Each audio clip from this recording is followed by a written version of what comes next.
Dune has captivated the imaginations of, well, millions of people since it was published, and the release of a very successful film that we are so looking forward to seeing the second part really helped Modiphius's game, which has received myriad of awards and compliments because it's a great game.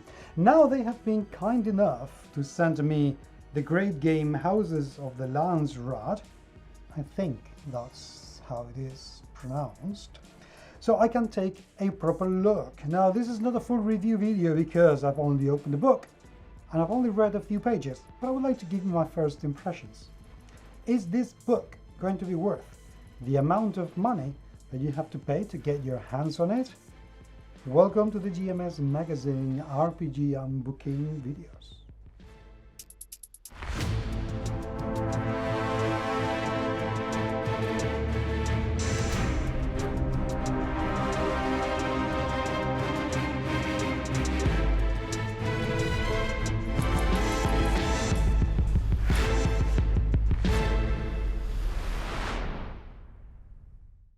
I haven't had the chance to read this book fully. I literally opened it just a couple of days ago and I've managed to read a few pages on my way here to the studio from my home in the tube ride.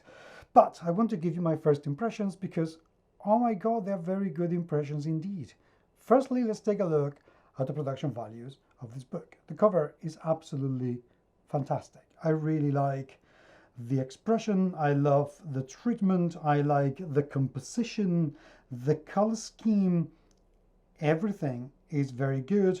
And even though this is already telling you it's about power, is about spice, but it is also about challenge, combat, and violence, which is Dune, basically.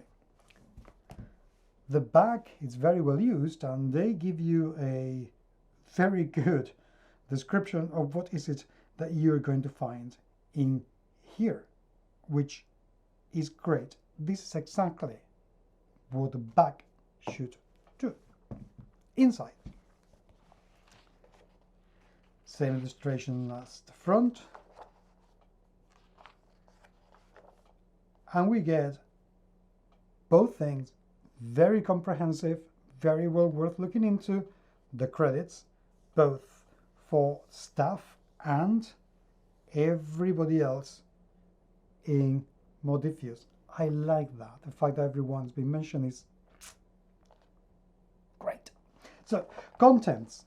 Even though this is a book of 120 pages, they really have gone all the way into creating a very comprehensive table of contents, which is brilliant. With the first chapter with a great game, the Shoam, Houses of the Landsraad, description in chapter 2 of the houses, Alexian, Atreides, Zegas, Hagal, Harkonnen, Kenola, Lindaren, Maros, Mikarol, Moritani, Mutelli, Novebruns, I think, Richesi, Spinette, Taligari, Thorvald, Vernius, and Widros. So those are the houses described in here.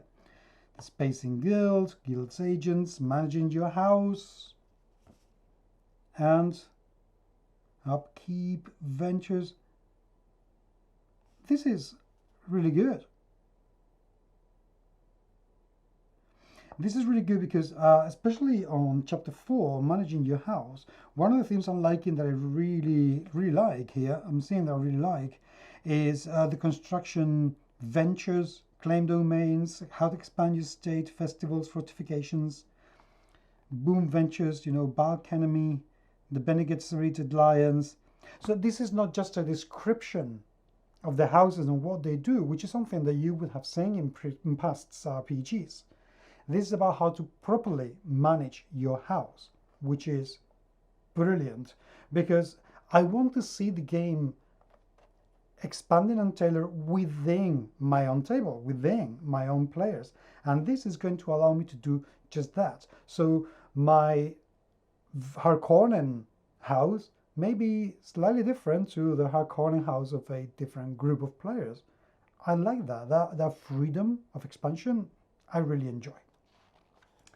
Inside, The layout is fantastic, really, really good. They really have gone all the way into making a beautiful, beautiful book. 2-column layout, everything is very well spaced. The font is incredibly easy to read. The spacing between paragraphs is absolutely fantastic. They have paid attention, as far as I can see, into not having widow or orphan lines, which is brilliant. And the whole thing looks beautiful. Now, there are a couple of things. I don't know why from chapter 1 to chapter 2 we go into 3 columns. I know it may be to make a differentiation between chapters. Let's find out if, yeah, different chapters have different. Okay, I'm not going to go too hard on this because I think it makes sense. At least it's been very consistent. And I reckon that if they wanted to have enough space to have everything within, then it makes sense that they change the layout somewhat.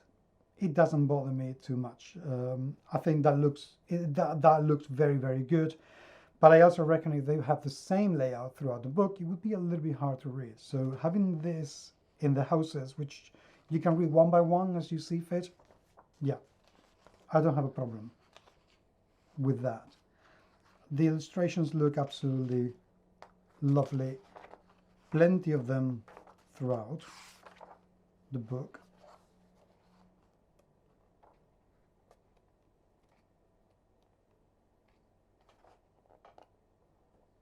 How to create your planets, that's good. Managing your house. I am really loving this.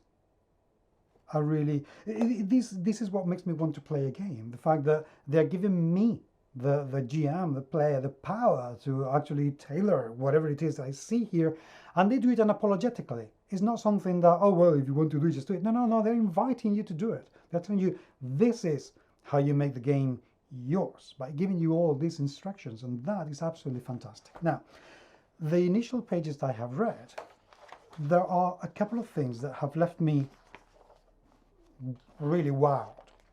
One is how well written they are. Within just a few pages, they give you very concise, very much to the point canon. This is how things are. This is how what's called Landsraad works. The Emperor has this spacing here, but he doesn't have an omnipotent say on absolutely everything. He has to be careful not to piss off too many people at the same time. These minor houses, they plead allegiance to these other major houses, so they get a little bit of protection, but they also get this kind of risk of having to go with the major houses, even if it is to their detriment, so they could fall with a major house if the major house also falls. All these things, the fact that there are 13,300 planets, something I did not know, because I am not a Dune scholar. I love that.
The one little downside is that they take for granted that you know a certain amount about both the universe and the game itself. Is not in a way that becomes intrusive, as long as you're prepared to accept that's what's said in here is canon. Just go with it. But there will be some names mentioned that you may not know anything about, like for instance in here page 10 it says, the last paragraph on the left column, the High Council appoints judges of the change, often in consultation with the Landsraad at large, but always with the Emperor's ratification, like Kaitain's Imperial planetologist of Arrakis. I don't know who that is. I will have no idea. Each has a specific remit to monitor the implementation of the Landsraad decision, such a change in leave, a Kaitain negotiation, or a war of assassins. Once appointed, the judge authority becomes impossible to overturn. The High Council of Bill of particulars. You know, that's the thing. You just know they exist now. You just have to take them. But unless you are a scholar, you will not know exactly how they work. So this is the only thing that you have to keep in mind. Again, it has not got in the way of my enjoyment of reading the first 15-20 pages that I have read on the tube. Really have liked. And for a slow reader like me, reading 20 pages in the 25 minutes train ride, trust me, that means that this is a very easy to read book. Very easy. So I reckon that this follows with the trend that Andrew Peregrine, the lead director, the lead developer for this game, has started with the game itself. Beautifully written, very concise, very much to the point, and information that at every single paragraph, even if you don't know exactly what's talking about, is still very, very useful. So my first impression of the book is brilliant. Really, really brilliant. So if you have already read this, I'd love to hear what you have to say. I love your opinion. And if you haven't yet, don't worry, get it, because I don't think you are going to regret it. This is a very, very good and promising book. Thank you for being there, and I will talk to you very soon. Take care.